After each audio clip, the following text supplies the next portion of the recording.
Hey, it's Magic Turtle 643 here with another episode of Sketchbook Blues. The lighting's a little bit weird if I sit too far forward. Lines.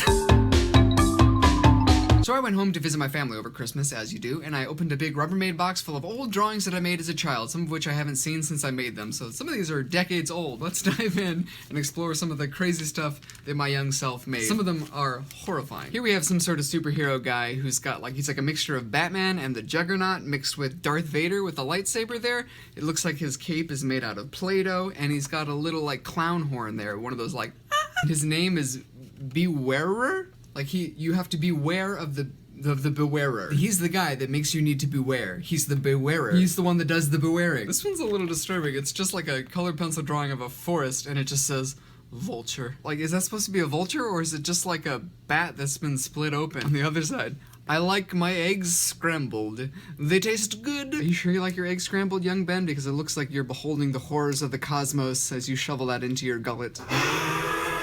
Cute little Santa for Christmas that I colored in, and I also didn't want to leave the negative space just empty, so I filled it with this guy, this horrifying cyborg with an entire cityscape of weapons over his shoulders, which I still remember, those are supposed to do this. They go and come down and shoot, kind of like the Predator would, but he had just too many of them. I think that's the Chrysler Building. And then he had a claw hand and some Uggs, just way too many grenades and a Star Trek badge. It's like Rambo, Predator, Borg, man. Santa's little helper. This is a conceptual piece about sort of the horror and pain that the junk food industry causes Americans. You can see him consuming this candy cane that's sort of dissolving into the ether as he's screams for more sugar. I don't know what this is, but I think it's a saber-toothed tiger wearing boots with knives on the end. He's got one of those little fins on the back, like those dinosaurs, and then he's just got all kinds of weapons strapped to him, just more grenades and things like that. And a lot of the stuff I found in that Rubbermaid box was stuff I made for my mom, like Mother's Day cards and sweet things like that. So it seemed like I was a mama's boy, but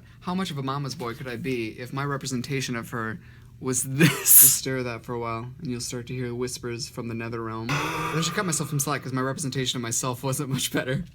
Oh, but there's another mom on this side. How is that your mom? Here's a comic I made. I guess that's the hero of it. Some, guy wearing, an Argyle sweater with knives for fingers, but he's also a mouse. And it starts, one day, there was some bad guys who stole some jewels. And I don't know what sort of weird ectoplasm is just spurting out of him. So Windex Man? There's not really much to the images, but the story continues. So the superhero came to town, and the bad guy started to fight the powerful superhero with all sorts of gadgets. And even the superheroes dropped some nails on the one big fat one. What? What is the one big fat one? And he shot at him too, with his powers. Is that the powers? It's called Tangled Yarn Power. So the bad guy threw a little rock. I think the bad guys are unfairly matched up here. And his powers broke through the rock and shot the bad guy accidentally. Wasn't he shooting him on purpose? Wasn't that the whole idea of fighting the bad guys? And he dropped a bomb down on the bad guys. Yeah, this is not a fair fight. And it blew the bad guys all over the place, and they were knocked out for a while. Okay, there's some inconsistency in the logic here. And then it ends with that. And that's it. Eat your heart out, George R.R. Martin. Here's a horrifying comic. The day the dog ate the hog. Look at his face, and it says, you may think this is disgusting, but it is a good meal. When the dog ate a hog, he burped up a green frog. I doubt the validity of that statement. This is printed, so I had literally had drawn this and then scanned it and then printed out a copy. Was I distributing them among my class? And then the dog washed it down with the log. I'm not sure why. I know it's not washing it down, but it is delicious. This dog has pica, is that what it's called? Where you eat non-food items? Okay, now I think this story really jumped the shark. When the dog ate a hog, the mother hog crogged. You're making up words, little Ben. When the dog ate a hog, he killed the mother hog with a stalk. What is a stalk? He's literally smashing her with a weapon that I invented, which is a cross between a mallet and a battle axe with an eyeball on it. Wow. The hog ate a dog, something about blah blah blah. He went for a jog and bumped into a...